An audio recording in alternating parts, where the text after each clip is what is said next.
Lads and ladies, welcome to the Junior Classics. Hi there, I'm Sir Bradley Hasse, a teller of borrowed tales. Join me as I share stories of courage, adventure, and wonder. But don't take my word for it. You can find out for yourself on today's Junior Classic. Welcome back, Junior Scholars. I am Sir Bradley Hasse, guardian of the written word and your guide through the Junior Classics. What I do here is turn classic literature into fun audio dramas to stimulate the imagination, and we do a little bit of learning along the way. Our mission is to safeguard the classics and inspire children to a love of good reading and a lasting interest in Western literature and history. If this is your first time listening, thank you for being here. And a special thank you to my loyal listeners, the Bears, the Unauthorized, my local region listeners who tune in each and every episode, and especially my Patreon supporters who help keep the show going and growing. If you like what we're doing, creating stories for the good of your kids, support me on Patreon for $5 a month or subscribe to unauthorized.tv. You can also now send me a letter to P.O. Box 1153, Crown Point, Indiana, 46308. In your letter, you can send me any artwork that you want to do that's related to any Junior Classic story. You can write me a letter and tell me what you liked about the story, ask me questions about any story. You can write me using a lost and found word in a sentence, or even create your own short story. Ask or comment about any of the history or places we have discussed. And of course, if you want to send me a donation, that would be appreciated also. Once I get a bundle of letters, I'll open them up on video, read your comments, and answer your questions. Okay, we are continuing on with our current series, Tales from Europe, with a Polish tale called The Three Brothers. So naturally, this episode's geography spotlight is the nation of Poland. And before we get into that, I just have to tell you how hard it is to try and distill these geography spotlights into just a paragraph. I had to go look at the whole country of Poland and just come up with a few fun things to tell you. So here are the fun facts that I found. Poland is located smack dab in the center of Europe. So go find a map, put your finger right in the middle of Europe, and see how close you are to Poland. It is the 9th largest European country. It is home to the world's largest castle, called Castle Malbork.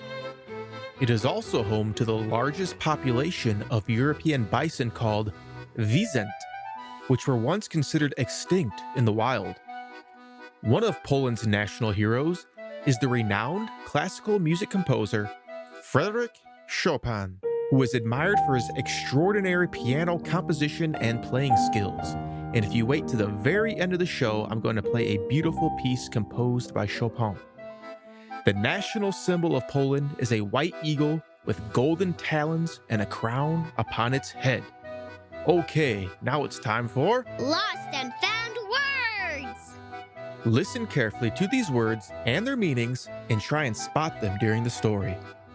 Our first word today is mischievous, which I found out I think I have pronounced wrong my whole life.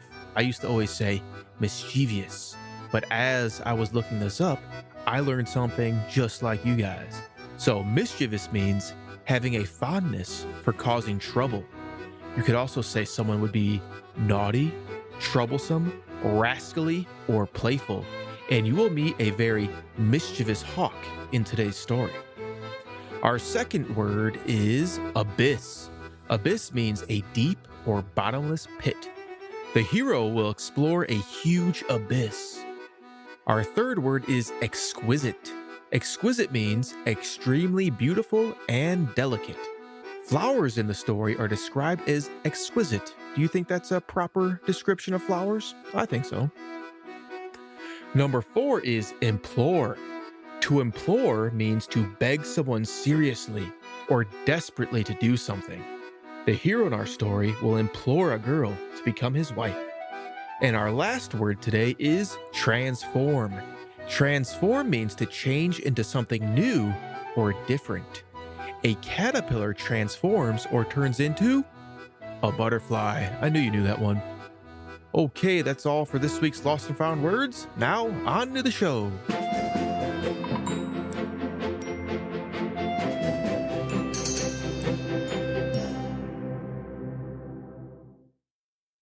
trust most in this world? I think for most people, it's family and close friends.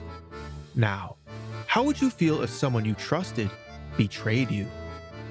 Betrayal is when someone you trust breaks that trust by doing something that hurts you. The betrayal may be a small thing, or it may be a big thing that hurts you immensely. And it's really hard to trust someone again once they betray you. As we listen to the story, be thinking about betrayal and try and determine who betrayed who.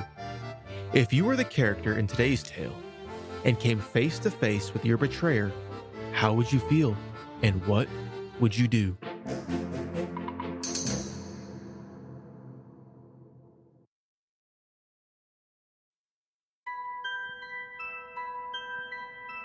The Three Brothers by Hermann R. Kletke. There was once upon a time a witch who, in the shape of a hawk, used every night to break the windows of a certain village church. In the same village, there lived three brothers who were all determined to kill the mischievous hawk. But in vain did the two eldest mount guard in the church with their guns. As soon as the bird appeared high above their heads, sleep overpowered them, and they only awoke to hear the windows crashing in. Then the younger brother took his turn of guarding the windows, and to prevent his being overcome by sleep, he placed a lot of thorns under his chin, so that if he felt drowsy and nodded his head, they would prick him and keep him awake. The moon was already risen, and it was light as day, when suddenly he heard a fearful noise, and at the same time a terrible desire to sleep overpowered him. His eyelids closed, and his head sank on his shoulders, but the thorns ran into him and were so painful that he awoke at once. He saw the hawk swooping down upon the church, and in a moment he had seized his gun and shot at the bird. The hawk fell heavily under a big stone, severely wounded in its right wing. The youth ran to look at it and saw that a huge abyss had opened below the stone.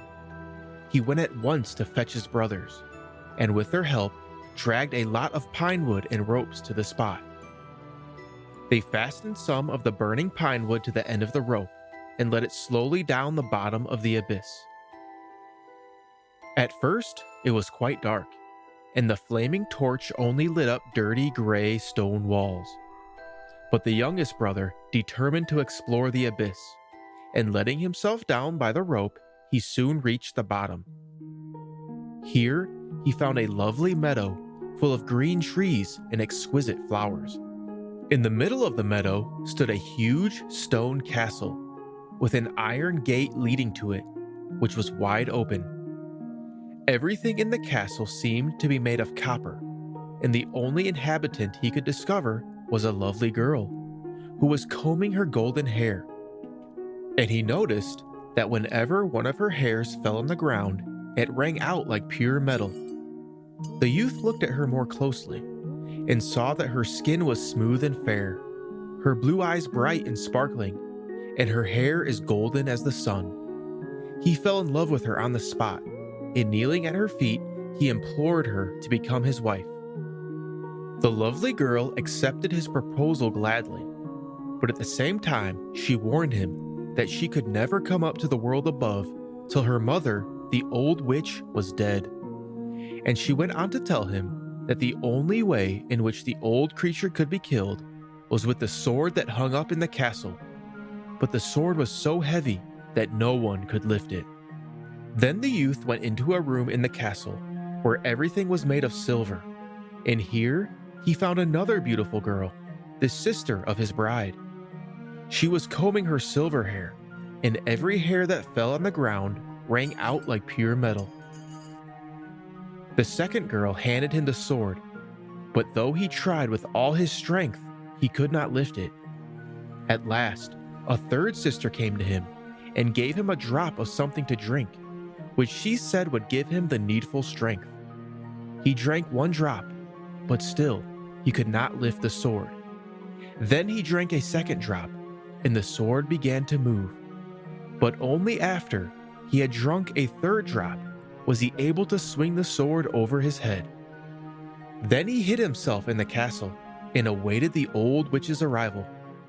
At last, as it was beginning to grow dark, she appeared. She swooped down upon a big apple tree, and after shaking some golden apples from it, she pounced down upon the earth. As soon as her feet touched the ground, she became transformed from a hawk into a woman. This was the moment the youth was waiting for, and he swung his mighty sword in the air with all his strength, and the witch's head fell off, and her blood spurted upon the walls. Without fear of any further danger, he packed up all the treasures of the castle into great chests and gave his brothers a signal to pull them up out of the abyss. First, the treasures were attached to the rope, and then the three lovely girls. And now everything was up above, and only he himself remained below.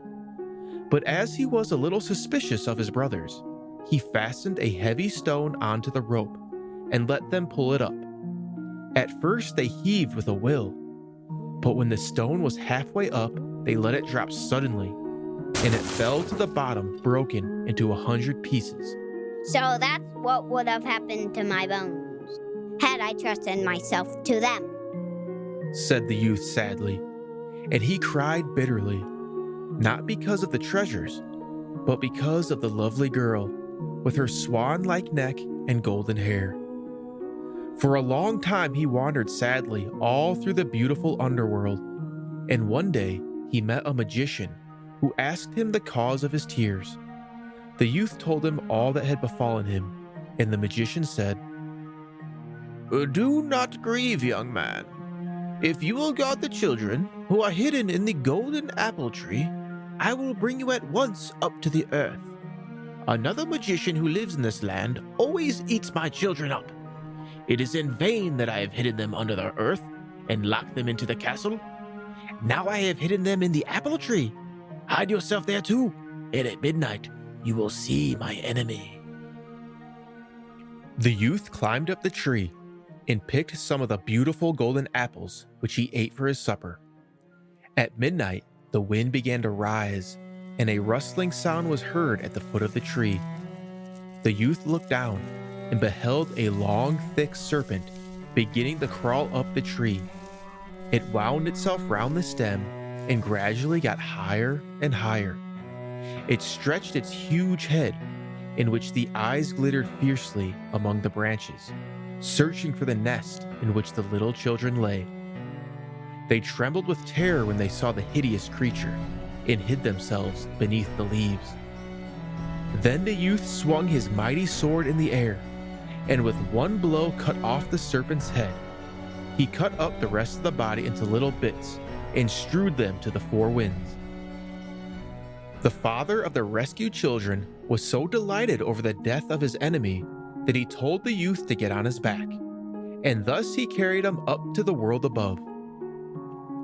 With what joy did he hurry now to his brother's house! He burst into a room where they were all assembled.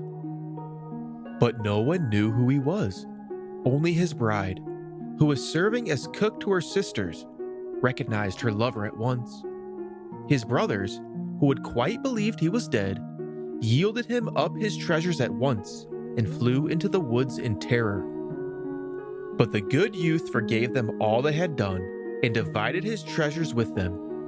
Then he built himself a big castle with golden windows, and there he lived happily with his golden-haired wife till the end of their lives. The end!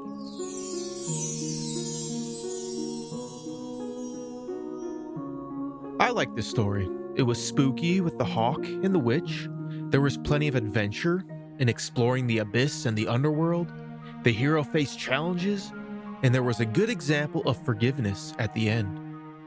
I asked you before the story to think about betrayal.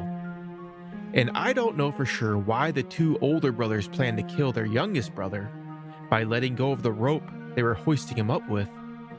But I think they may have been jealous of his bravery and that he explored the abyss alone without them. I would have thought at least two of the brothers would explore together, but anywho. The youngest brother finally escaped the underworld and returned home and confronted his brothers, who thought he was long dead. And what did the youngest brother do to his betrayers? He forgave them all they had done and even divided his treasure with them. You know, after I read the story the first time, it reminded me of an even older story, an ancient story from the Bible about Joseph, who was the youngest of many brothers. These older brothers planned to kill him and settled on selling Joseph into slavery. That's quite the betrayal indeed. But many years later, Joseph became a ruler in the land of Egypt and came face to face with the brothers who betrayed him. And Joseph too forgave them, and he shared his wealth with them. If you face betrayal in the future, Junior Scholar, and there's a good chance that you will, remember the stories of the young brothers that forgave their betrayers. That's all for this week. Until next time, I am Sir Bradley Hasse. Be brave, be loyal, and speak the truth.